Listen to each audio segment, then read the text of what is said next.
नमस्कार दोस्तों, आप सभी का स्वागत है हमारे YouTube channel BCS basic physics में। और आज के इस वीडियो में हम कक्षा 12 जो NCERT की पाठ्य पुस्तक है उसका थर्ड चैप्टर है विद्युत धारा, उसका टॉपिक लेकर चलेंगे। आज का जो हमारा टॉपिक है वो है प्रतिरोधकता। इसे विशिष्ट प्रतिरोध भी कहते हैं, रेजिस्टिविटी कहलाता है।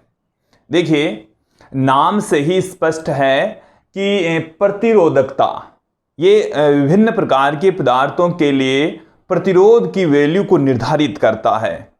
जैसे हमने लास्ट वीडियो में प्रतिरोध को डिफाइन किया था।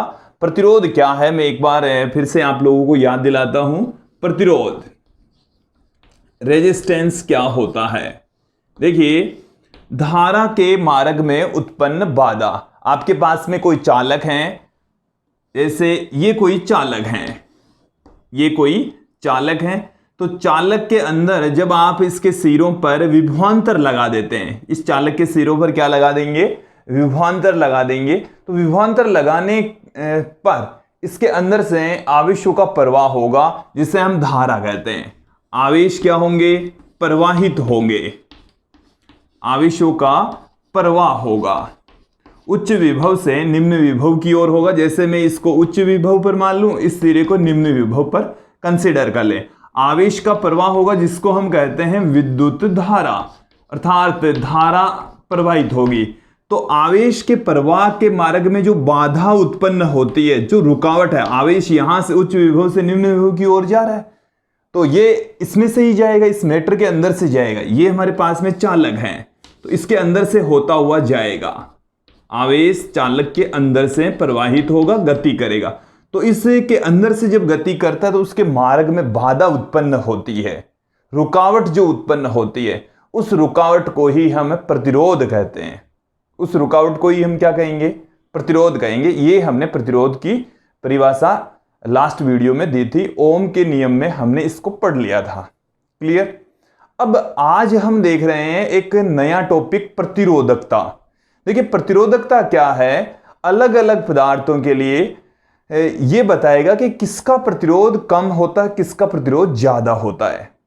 तो वो एक तरीके से जैसे पदार्थ के नेचर के ऊपर डिपेंड करेगा कि प्रतिरोध की वैल्यू नेचर पर निर्भर करती है। लंबाई और अनुप्रस्थ काट क्षेत्रफल उससे बदलती है, लेकिन प्रतिरोधकता एक प्रकार से कि जो यदि आप लंबाई फिक्स कर दें, अनुप्रस्थ काट क्षेत्रफल फिक्स कर दें, फिर जो रेजिस्टेंस अलग अलग होते हैं उसको ही हम प्रतिरोधकता कहेंगे। देखो, मैथमेटिकल रूप से हम इसको आगे परिभाषित कर देंगे। पहले एक बार समझ लीजिए, जैसे ये हमने चालक लिया, इसकी लंबाई हम कंसीडर कर लेते हैं L ली, और अनुप्रस्थ काट क्षेत्रफल इसका ले लिया हमने कैपिटल A। तो इसका जो प्रतिरोध है वो हमें प्राप्त हुआ कैपिटल R। इसका प्रतिरोध कितना प्राप्त हुआ, कैपिटल R। हमने इसकी लंबाई को दुगुना कर दिया। लंबाई को क्या कर देते हैं, एक बार दुगुना कर देते हैं। लंबाई अब QR ले ली हमने 2L। अनुप्रस्थ काट क्षेत्रफल उतना ही रखा है, अनुप्रस्थ काट क्षेत्रफल क्या रखा, उतना ही रखा।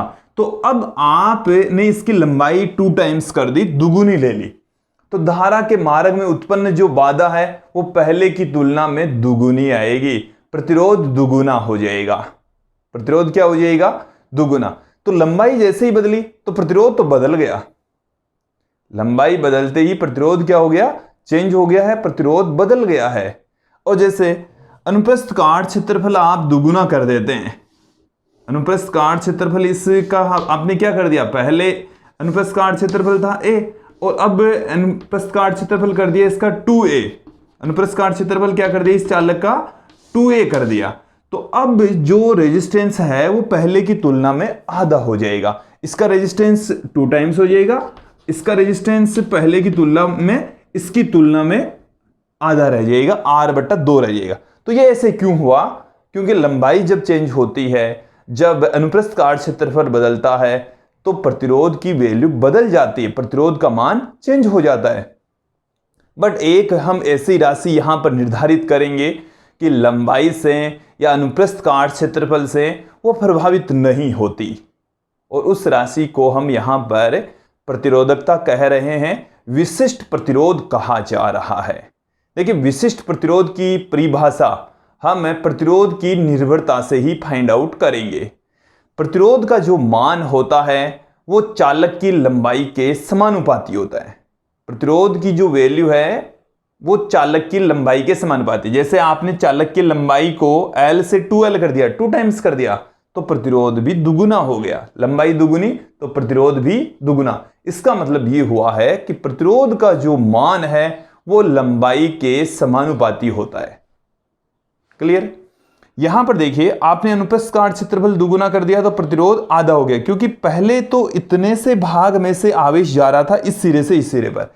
अब इनको जाने के लिए जो मार्ग है वो बड़ा मिल गया, दुगुना मिल गया, तो बाधा है वो कम उत्पन्न होगी, बाधा कम उत्पन्न होगी। तो जैसे ही आपने अनुप्रस्थ काट क्षेत्रफल बढ़ाया तो प्रतिरोध का मान क्या हो गया? कम हो गया। तो प्रतिरोध और अनुप्रस्थ काट क्षेत्रफल एक दूसरे के व्युत्क्रमानुपाती होते हैं, एंटी प्रोपोर्शनल होते हैं। तो यहां से दो चीजें निकली कि जो प्रतिरोध का मान है वो चालक की लंबाई के समानुपाती तथा चालक के अनुप्रस्थ काट क्षेत्रफल के व्युत्क्रमानुपाती होता है। इसको आप दिमाग में फिट बिठा लीजिए। हमने इसको पहले भी पढ़ लिया है, आज की इस वीडियो में भी मैंने बता दिया है, मैं यहां पर अब पुट भी कर दूंगा और उसी से ही हमें प्राप्त होगा प्रतिरोधकता का फॉर्मूला, प्रतिरोधकता की डेफिनेशन। देखिए, प्रतिरोधकता जिसे हम विशिष्ट प्रतिरोध भी कहते हैं, अंग्रेजी में इसे रेजिस्टिविटी कहा जाता है। इसका जो सिंबल है वो देख लीजिए, ये रो कहलाता है। इस तरीके का है इसका सिंबल, इस तरीके से, और इसे रो कहा जाता है। क्या कहा जाता है?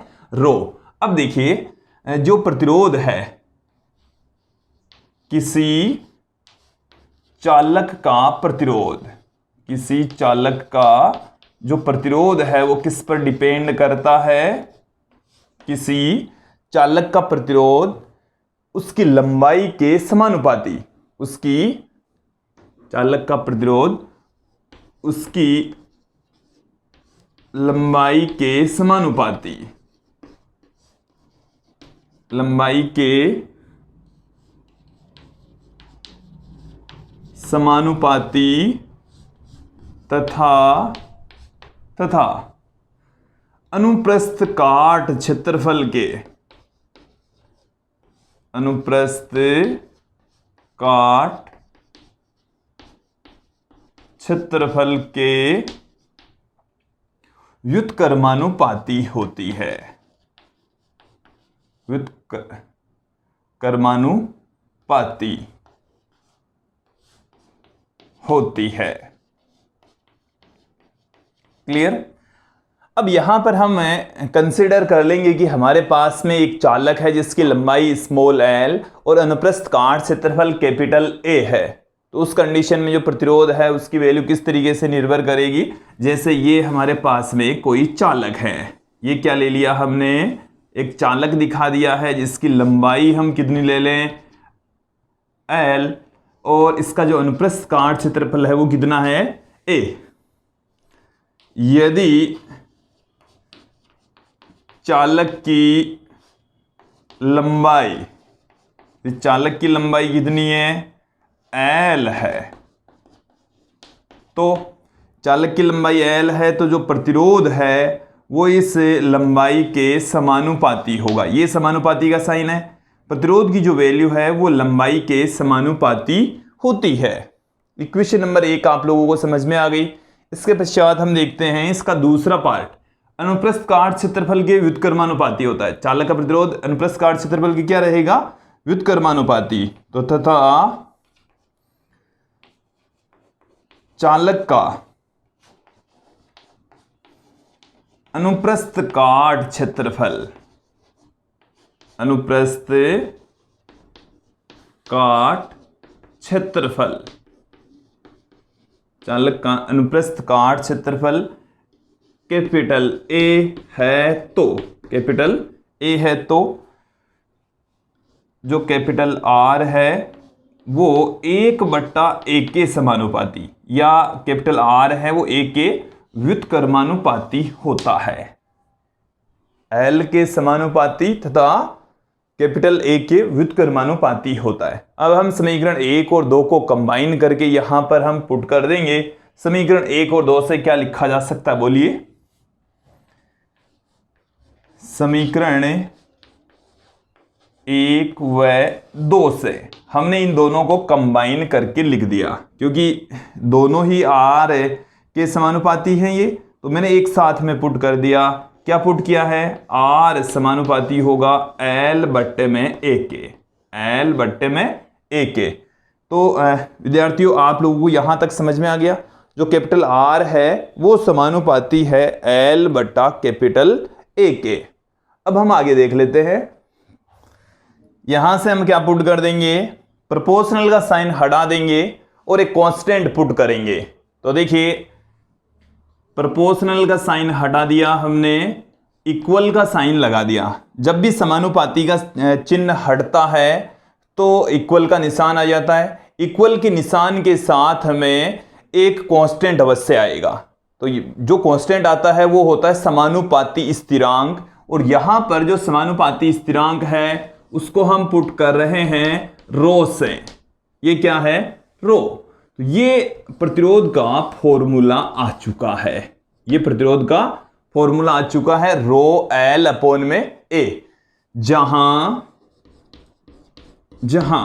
रो समानुपाती स्थिरांक है, समानुपाती स्थिरांक है। समानुपाती के साइन को हटाया तो ये कांस्टेंट आया, जिसे क्या कहा जाता है, जिसे प्रतिरोधकता। इस रो को क्या कहते हैं, प्रतिरोधकता, या हम इसको कहते हैं विशिष्ट प्रतिरोध कहते हैं, विशिष्ट प्रतिरोध। जो रो है उसे हम प्रतिरोधकता या विशिष्ट प्रतिरोध कहते हैं। देखिए, विशिष्ट प्रतिरोध का फॉर्मूला क्या आ गया, यहां से rho equal to R A upon में एल। ए इधर आ गया, एल इधर आ गया, तो रो बराबर क्या आ गया, आर ए अपॉन में एल। ये आ चुका है हमारे पास में प्रतिरोधकता या विशिष्ट प्रतिरोध का सूत्र, फॉर्मूला। इतना क्लियर हो जाना चाहिए। अब हम आगे बढ़ते हैं। देखिए, इस रो को, जो विशिष्ट प्रतिरोध या प्रतिरोधकता है, इसकी परिभाषा क्या होगी, इसकी डेफिनेशन क्या होगी, परिभाषा क्या है। तो इसकी डेफिनेशन के लिए यहां से हम चालक की लंबाई यदि हम 1 ले लें, अनुप्रस्थ काट क्षेत्रफल यदि हम 1 ले लें, तो जो आर होगा वही रो के इक्वल होगा। एक बार डेफिनेशन के लिए हम क्या करेंगे, कुछ जो राशियां हैं उनको हम एकांक यहां पर ले लेते हैं, और वहां एल और ए, यहां पर हम किनको एक एक लेंगे, एकांक लेंगे, चालक की लंबाई। यदि एल बराबर कितना हो, 1 मीटर, चालक की लंबाई 1 मीटर हो, तथा दूसरी राशि है अनुप्रस्थ काट क्षेत्रफल, जो कि एकांक हो, मतलब 1 मीटर स्क्वायर हो, तो जो रो है वो किसके बराबर आ जाएगा, बोलिए। एल 1 है, ए 1 है, तो रो किसके इक्वल आ जाएगा, आर के इक्वल आ जाएगा। रो किसके बराबर आ गया है, आर के इक्वल आ गया है।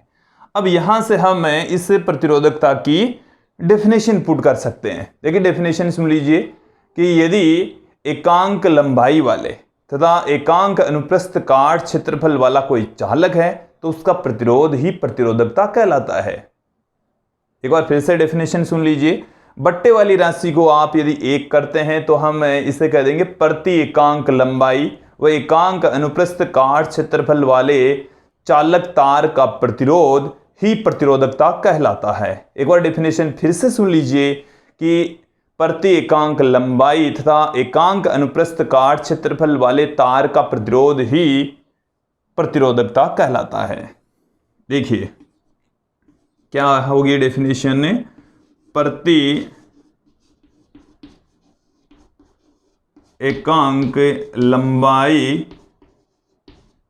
लंबाई क्या है, एकांक है, तथा एकांक अनुप्रस्थ काट क्षेत्रफल वाले, एकांक अनुप्रस्थ काट क्षेत्रफल वाले चालक का प्रतिरोध, चालक का प्रतिरोध ही प्रतिरोधकता कहलाता है।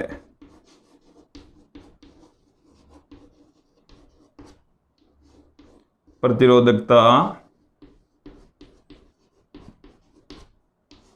कहलाता है।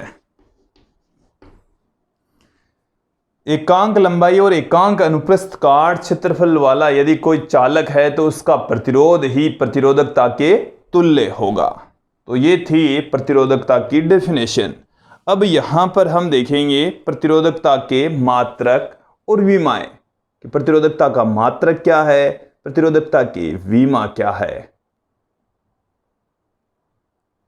देखिए सूत्र आ चुके हैं हमारे पास में प्रतिरोधकता का। इसी सूत्र का प्रयोग करते हुए हम इसका मात्रक और विमा देखेंगे। देखिए रो का मात्रक वही होगा जो आर ए अपॉन में एल का मात्रक होगा। आर ए अपॉन में एल का मात्रक।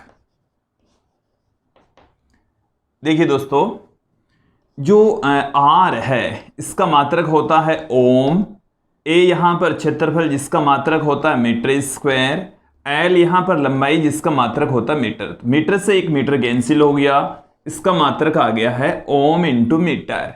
तो रो का मात्रक क्या हो गया, रो का मात्रक होगा ohm into metre. Ohm into metre इसका मात्रक होगा। क्लियर। इसकी विमा की ओर चलते हैं। रो की विमा देखिए हम ये जानते हैं कि यदि किसी इक्वेशन के अंदर लेफ्ट हैंड साइड की जो विमा होती है वही राइट हैंड साइड की विमा होती है। लेफ्ट हैंड साइड की विमा इक्वल होगी राइट हैंड साइड की विमा के। तो रो की जो विमा है वो इक्वल होगी आर ए अपॉन में एल की विमा। तो रो की विमा बराबर होगी आर ए अपॉन में एल की विमा के। आर ए अपॉन में एल की विमा। अब देखिए दोस्तों मैं आप लोगों को याद दिलाता हूं आर की जो विमा होती है वो होती है M1 L2 T-3 A-2। ये आर मतलब प्रतिरोध की विमा होती है। क्षेत्रफल की विमा होती है L2 और लंबाई की जो विमा होती है वो है L1। देन फाइनली जो रो की विमा है वो क्या निकल कर आएगी, रो की विमा। देन रो की विमा क्या निकल कर आएगी, देखिए M1 L1 से L1 कैंसिल हो गया, एक L1 यहां पर बच गया, L3 T-3 A-2 रह गया। तो ये आ चुकी है हमारे पास में रो की विमा। तो रो की विमा क्या है, M1 L3 T-3 A-2 इसकी विमा होगी। क्लियर।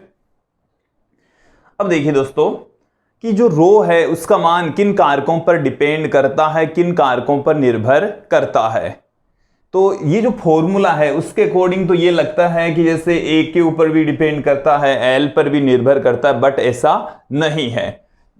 आर रो का जो मान है वो इन राशियों पर निर्भर नहीं करता, इन राशियों पर निर्भर नहीं करता। देखो कैसे निर्भर नहीं करता, जैसे आपने लंबाई दुगुनी कर दी, लंबाई आपने क्या कर दी, दुगुनी, लंबाई दुगुनी कर दी, ये 2 टाइम्स हो गया, तो प्रतिरोध भी 2 टाइम्स हो जाएगा। प्रतिरोध क्या हो जाएगा, 2 टाइम्स। तो लंबाई दुगुनी करने पर प्रतिरोध दुगुना हो जाता है, रो पर कोई प्रभाव नहीं पड़ता। इसका अर्थ ये हुआ कि जो किसी चालक की जो प्रतिरोधकता है वो उसकी लंबाई पर निर्भर नहीं करती, लंबाई पर डिपेंड नहीं होती है। क्लियर। अनुप्रस्थ काट क्षेत्रफल पर भी निर्भर नहीं करती। कैसे, जैसे मान लीजिए कि अनुप्रस्थ काट क्षेत्रफल आपने डबल कर दिया, अनुप्रस्थ काट क्षेत्रफल क्या कर दिया, डबल। तो ये यहां से 2 टाइम्स होगा, तो ये जो प्रतिरोध है वो आधा हो जाएगा। हमने इस वीडियो के अंदर शुरू में ही बताया कि जब अनुप्रस्थ काट क्षेत्रफल आप 2 टाइम्स करेंगे तो जो प्रतिरोध है वो आधा हो जाएगा। तो इसको दुगुना करने पर ये आधा हो जाएगा, मतलब यहां बट्टे में आएगा। ये ऊपर 2 से गुणा करेंगे, इसको क्षेत्रफल को डबल करेंगे तो ये r/2 हो जाएगा। 2 से 2 कैंसिल हो जाएगा, प्रतिरोधकता पर कोई इफेक्ट नहीं पड़ेगा। तो लंबाई अनुप्रस्थ काट क्षेत्रफल से प्रतिरोधकता के मान पर कोई फर्क नहीं पड़ता, अर्थात किसी चालक की प्रतिरोधकता उसकी लंबाई तथा अनुप्रस्थ काट क्षेत्रफल पर निर्भर नहीं होती है। दोस्तों ये क्लियर कर लीजिए। अब किस पर निर्भर करती है, जो प्रतिरोधकता का मान है वो किस पर डिपेंड करता है? तो एक तो जो चालक है उसकी पदार्थ की प्रकृति पर डिपेंड करता है कि जो चालक आपने लिया है वो तांबे का लिया है, लोहे का लिया है, एल्यूमिनियम का लिया है। अलग अलग पदार्थों के लिए जो प्रतिरोधकता है वो अलग अलग होती है। अलग अलग पदार्थों के लिए प्रतिरोधकता अलग अलग होती है। इसका मतलब ये हुआ है कि जो प्रतिरोधकता का मान है वो पदार्थ की प्रकृति पर निर्भर करता है, पदार्थ की प्रकृति पर निर्भर करता है। एक जो अन्य राशि है वो है ताप। तो प्रतिरोधकता का मान ताप से भी प्रभावित होता है। प्रतिरोधकता की जो वैल्यू है वो ताप से भी प्रभावित होती है। और प्रतिरोधकता पर ताप का क्या प्रभाव पड़ता है, इसके लिए हम एक वीडियो बनाएंगे और उससे आप लोगों को अच्छे से समझाएंगे कि अर्धचालकों की या चालकों की, मिश्र धातुओं की प्रतिरोधकता पर ताप का क्या इफेक्ट पड़ता है। उसके लिए हम एक अलग से वीडियो बनाएंगे। क्लियर? यहां पर जो 2 स्टेटमेंट है वो आप सुन लीजिए कि प्रतिरोधकता का मान चालक की लंबाई और अनुप्रस्थ काट क्षेत्रफल पर निर्भर नहीं करता, जबकि प्रतिरोधकता का मान पदार्थ की प्रकृति तथा ताप पर निर्भर करता है। पदार्थ की प्रकृति पर डिपेंड करेगा और ताप पर डिपेंड करेगा। ये दोनों चीजें भी आप लोग याद रखेंगे, क्लियर कर लीजिए। ठीक है, अब हम थोड़ा सा आगे बढ़ते हैं कि प्रतिरोधकता जैसे ही हम एक नई राशि यहां पर डिफाइन करेंगे। एक होती है चालकत्व, एक होती है चालकता या विशिष्ट चालकता। क्या होते हैं ये सब, अब हम यहां पर देख लेते हैं। और जैसे मैं प्रतिरोधकता पर आधारित 1-2 न्यूमेरिकल क्वेश्चन भी किस टाइप से पूछे जा सकते हैं आपको यहां पर इस वीडियो में बताने वाला हूं। तो इस वीडियो में बने रहिए आप अंत तक। पहले मैं विद्युत चालकत्व या विशिष्ट चालकता को परिभाषित कर देता हूं।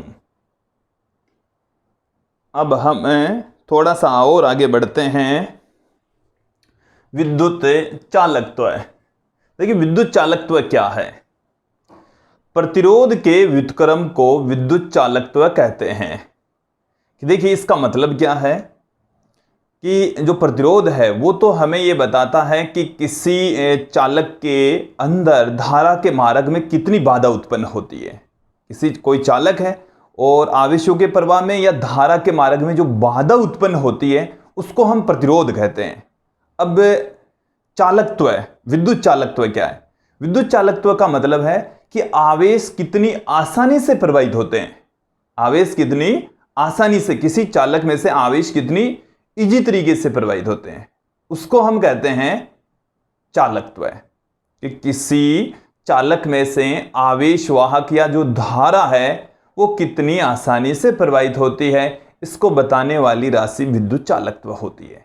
तो इसका मतलब ये हो गया कि जिसका प्रतिरोध ज्यादा होगा उसके अंदर आवेश के जो प्रवाह है उसके मार्ग में बाधा उतनी ही ज्यादा होगी। इसका मतलब ये हुआ कि जिसका प्रतिरोध अधिक उसका विद्युत चालकत्व कम। जिसका प्रतिरोध अधिक उसका विद्युत चालकत्व क्या होता है? कम होता है। ये दोनों एक दूसरे के व्युत्क्रमानुपाती होते हैं। तो मैं यहां पर इसको डिफाइन करूंगा विद्युत चालकत्व को कि प्रतिरोध के व्युत्क्रम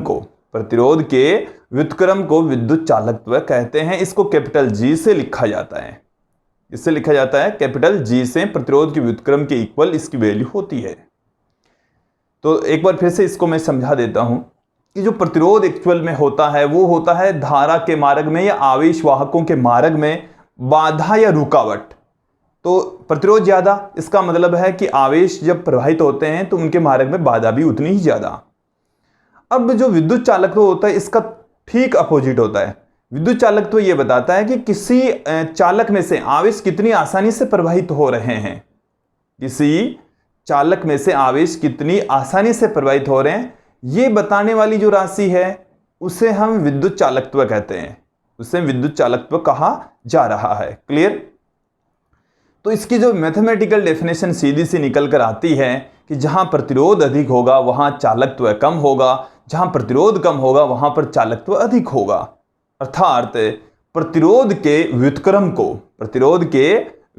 को विद्युत चालकत्व कहते हैं। प्रतिरोध के व्युत्क्रम को क्या कहा जाता है? विद्युत चालकत्व कहा जाता है। तो देखिए डेफिनेशन क्या है, किसी चालक के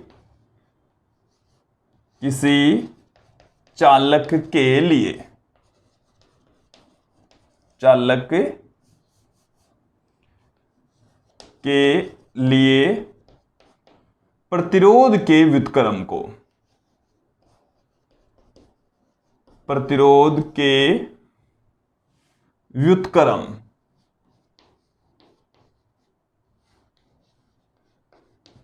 के व्युत्क्रम को विद्युत चालकत्व कहते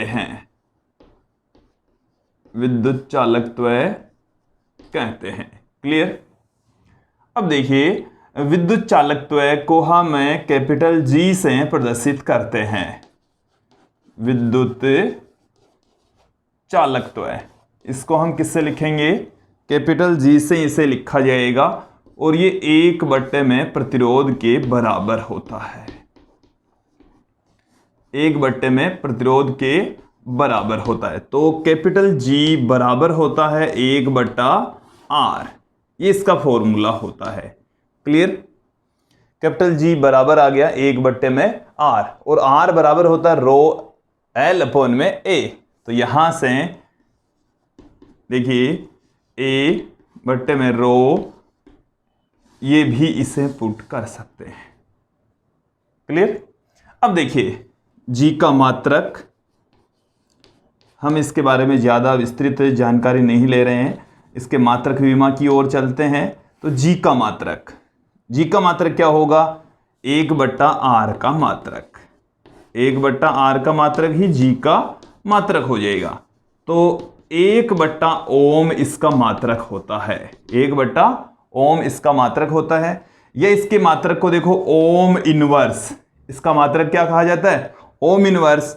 और इसे ओम को देखो ओम लिखा जाता है OHM से, और OHM को उल्टा करके भी हम लिख देते हैं MHO, या इसे सीमेन भी कहा जाता है। इसे क्या कहा जाता है? सीमेन भी कहा जाता है। तो ओम इनवर्स, महो या सीमेन इसका मात्रक होता है। एक ही बात है, ओम इनवर्स मतलब 1/ओम, महो, सीमेन, चारों चीजें सेम है। क्लियर? अब हम इसकी विमा की ओर बढ़ते हैं। तो जी की विमा वही होगी जो 1/R की विमा होगी। 1/R की विमा। तो R की जो विमा है, अभी हमने इस वीडियो में जब प्रतिरोधकता की विमा देखी उसमें भी देखी, यहां पर भी देख लीजिए क्या होती है। तो 1 में M1 L2 T-3 A-2 12 -32। 12 का मतलब है m की घात 1, l की घात 2, t की घात -3। तो ये तो 12 तो हो गए प्लस में, माइनस में हो गए ये 32, 3 और 2। ऐसे याद कर लेते हैं। 12 - 32 ये प्रतिरोध की विमा होती है। और विद्युत चालकत्व की विमा क्या हो जाएगी? ये जब बट्टे से ऊपर जाएगी तो इनकी घातें माइनस से मल्टीप्लाई हो जाएगी। फाइनली जो इसकी विमा निकल कर आएगी वो क्या आएगी? M-1, ये बट्टे से ऊपर जाएगी तो M-1, फिर L-2 T3A2 इसकी विमा आ जाएगी। ये कैपिटल जी की विमा आ चुकी है दोस्तों। अब हम बात करेंगे यहाँ पर चालकता। चालकता या विशिष्ट चालकता क्या है, विशिष्ट चालकत्व या चालकता, दोनों को देख लेंगे हम। देखिए जैसे प्रतिरोधकता थी, ठीक उसी प्रकार से ही है। अब हमारे पास में छोटा सा टॉपिक है, क्या है, चालकता। चालकता या इसे हम क्या कह दें, विशिष्ट चालकत्व। विशिष्ट चालकत्व इसे हम कह सकते हैं, और विशिष्ट चालकत्व को हम सिग्मा से लिखेंगे। देख लिए आप सिग्मा का पहले भी प्रयोग कर चुके हैं पृष्ठीय आवेश घनत्व के लिए, वो अलग है, ये सिग्मा है विशिष्ट चालकत्व या चालकता। अब है क्या, इसका मतलब भी समझ लीजिए। विशिष्ट प्रतिरोध के व्युत्क्रम को विशिष्ट चालकत्व कहते हैं। विशिष्ट प्रतिरोध का व्युत्क्रम ही विशिष्ट चालकत्व कहा जाता है या चालकता कहा जाता है। देखिए तो डेफिनेशन क्या है कि प्रतिरोधकता का व्युत्क्रम, प्रतिरोधकता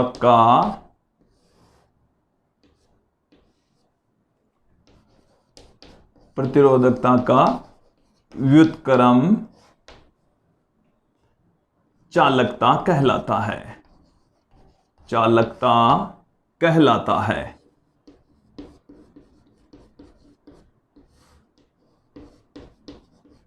प्रतिरोधकता का जो व्युत्क्रम है उसी को ही हम चालकता कहेंगे, विशिष्ट चालकत्व कहा जाएगा। तो देखिए चालकता सिग्मा बराबर 1 में प्रतिरोधकता। प्रतिरोधकता को हम किससे लिख रहे हैं, प्रतिरोधकता है रो, तो सिग्मा बराबर आ गया है 1 प्रतिरोधकता 1 रो। अब देखेंगे यहां से हम कि जो मात्रक और विमाएं हैं वो क्या हो जाएगी इसकी। देखिए तो सिग्मा का मात्रक, सिग्मा का मात्रक वही होगा जो 1 रो का मात्रक होगा।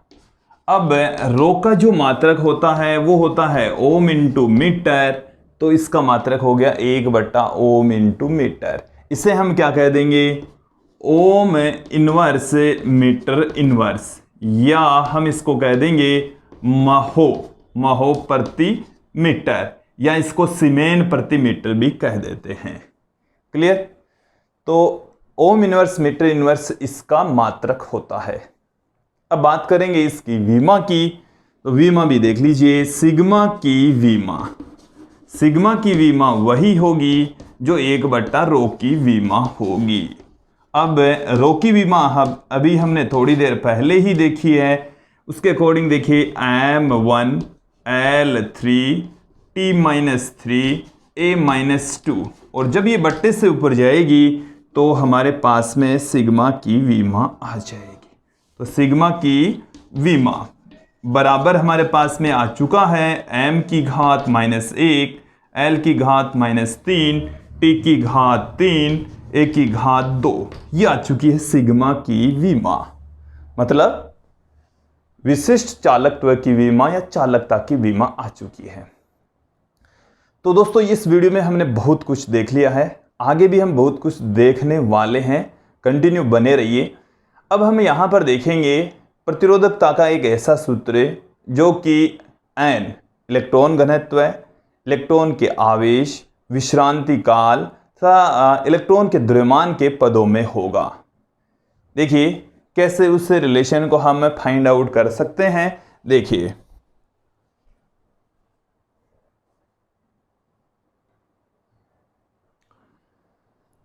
दोस्तों, अब यहां पर हम देख लेते हैं electron density, charge of electron, relaxation time and resistivity के अंदर एक संबंध। देखिए एक फॉर्मूला यहां पर हम देखेंगे, रो का फॉर्मूला जो कि इलेक्ट्रॉन के आवेश, इलेक्ट्रॉन के द्रव्यमान तथा विश्रांति काल के मध्य आपस में संबंध को बताता है। कैसे इस रिलेशन को फाइंड आउट करेंगे, देखिए हम अपवन वेग का टॉपिक पहले पढ़ चुके हैं और उसी रिलेशन को काम में लेते हुए ये इन के मध्य आपस में संबंध स्थापित करेंगे। देखिए क्या है, अपवन वेग का जो टॉपिक है वो यदि आपने पढ़ लिया है तो ये जो रिलेशन है वो समझ में आएगा। अपवन वेग और धारा में संबंध, अपवन वेग व धारा में संबंध, अपवन वेग और धारा के बीच में रिलेशन क्या पढ़ा था हमने, Vd equal to I upon में ANE। इसे मैं देता हूं इक्वेशन नंबर 1। तथा हमने एक और रिलेशन देखा था, अपवन वेग व विभवांतर में संबंध, अपवन वेग व विभवांतर में संबंध, विभवांतर में संबंध क्या देखा था। देखिए Vd बराबर था ई टो अपॉन में M L इंटू में V, ये रिलेशन था। क्लियर। ये यहां पर एक नेगेटिव साइन था, जो नेगेटिव साइन है वो तो केवल यही बताता है कि जो इलेक्ट्रॉनों का अपवन वेग होता है वो विद्युत क्षेत्र की विपरीत दिशा में होता है। तो मैंने यहां पर दोनों ही इक्वेशंस के अंदर अपवन वेग का परिमाण लिखा है। तो यहां से क्या निकल कर आएगा, देखिए दोनों को हम इक्वल पुट कर दें, समीकरण 1 बराबर 2 से 1 और 2 को हम इक्वल पुट कर देते हैं तो देखिए क्या निकल कर आएगा, आई अपॉन में ANE बराबर आ गया है ई टो अपॉन में M L इंटू में V, इंटू में V आ चुका है। तो देखिए इस I को मैं इधर ले जाता हूं, M को इधर ले आता हूं, जो राशियां एक तरफ ले जाता हूं, M में इस तरफ ले आता हूं, बट्टे में ये N यहां पर पढ़ाई है, E और E स्क्वायर हो गया, तो यहां पर आ जाता है। तो इधर दूसरी तरफ कौन कौन सी राशियां रह गई है, एक तो V रह गया, ये है विभवांतर, I इधर बट्टे में आ जाएगा, ये A उधर चला जाएगा, L यहां पर पढ़ाई है। तो देखो ये सारी आ गई इक्वेशन। अब हम जानते हैं R प्रतिरोध बराबर तो जानते हैं V बट्टे में I होता है, V बट्टे में I।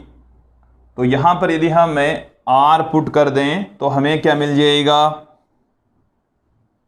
M अपॉन में N स्क्वायर टो बराबर RA अपॉन में L, RA अपॉन में L मिल जाएगा। अब देखिए RA अपॉन में L किसके तुल्य होता है, ये होता है रो प्रतिरोधकता के बराबर होता है। तो इसके स्थान पर मैं रो पुट कर दूं, रो बराबर हमें मिल चुका है M बट्टे में N स्क्वायर टो। और दोस्तों ये जो वैल्यू है वो 1/सिग्मा के बराबर होती है। ये रिलेशन आ चुका है रो M N E और टो के मध्य। तो ये आप लोगों को समझ में आ गया होगा। अब मैं कुछ न्यूमेरिकल क्वेश्चंस किस तरीके से पूछे जा सकते हैं वो देखिए। प्रतिरोधकता पर आधारित छोटे छोटे आसान से कॉन्सेप्ट वाले न्यूमेरिकल क्वेश्चंस मैं आप लोगों के सामने रखता हूं। जैसे आप लोगों को किसी क्वेश्चन में तांबे की प्रतिरोधकता, तांबे की प्रतिरोधकता दे रखी हो, तांबे की प्रतिरोधकता होती है 1.7 × 10⁻⁸ ओम इंटू मीटर। देखिए दोस्तों अलग अलग पदार्थों के लिए जो प्रतिरोधकता है वो फिक्स होती, नियत होती। जैसे तांबे के लिए फिक्स है, उसी तरीके से एल्यूमिनियम के लिए फिक्स है, लोहे के लिए फिक्स है, बट अलग अलग पदार्थों की अलग अलग होती है। जैसे हमने जो रिलेशन हमने देखा था, रो का रिलेशन फाइंड आउट किया था कि R समानुपाती होता है L/A के। तो यहां से ही तो हमने प्रोपोर्शनल का साइन हटाकर ये रो लगाया था। तो ये जो रो है वो एक कांस्टेंट ही तो हुआ, प्रोपोर्शनल का साइन हटा फिर एक कांस्टेंट आया, तो रो एक कांस्टेंट हुआ। लेकिन इससे कांस्टेंट की जो वैल्यू है वो अलग अलग पदार्थों के लिए अलग अलग होती है। तांबे के लिए 1.7 गुणा उसकी घात -8 ओम इंटू मीटर होती है। उसी तरीके से एल्यूमिनियम के लिए भिन्न होगी, लोहे के लिए भिन्न होगी, अलग अलग होती है, लेकिन सबके लिए नियत होती है, सबके लिए अलग अलग नियत वैल्यू होती है। क्लियर। अब यदि मान लीजिए कि क्वेश्चन के अंदर आप लोगों को पूछ लिया कि तांबे की प्रतिरोधकता इतनी है, ये तांबे के तार की लंबाई दुगुनी कर दें, तार की लंबाई क्या कर दें, दुगुनी, तो प्रतिरोधकता पर क्या असर पड़ेगा। तो देखिए लंबाई को यदि आप दुगुनी कर देते हैं, लंबाई को दुगुनी कर देते हैं तो प्रतिरोधकता अप्रभावित रहती है, प्रतिरोधकता का मान उतना ही रहेगा। या आपको क्वेश्चन में ऐसे पूछ लें कि भाई चालक तार का अनुप्रस्थ काट क्षेत्रफल आधा कर दें या 1/3 कर दें या 3 गुणा कर दें, तो अनुप्रस्थ काट क्षेत्रफल कितना ही कर दीजिए, लंबाई कितनी घटा बढ़ा दीजिए, प्रतिरोधकता नियत रहेगी। क्लियर।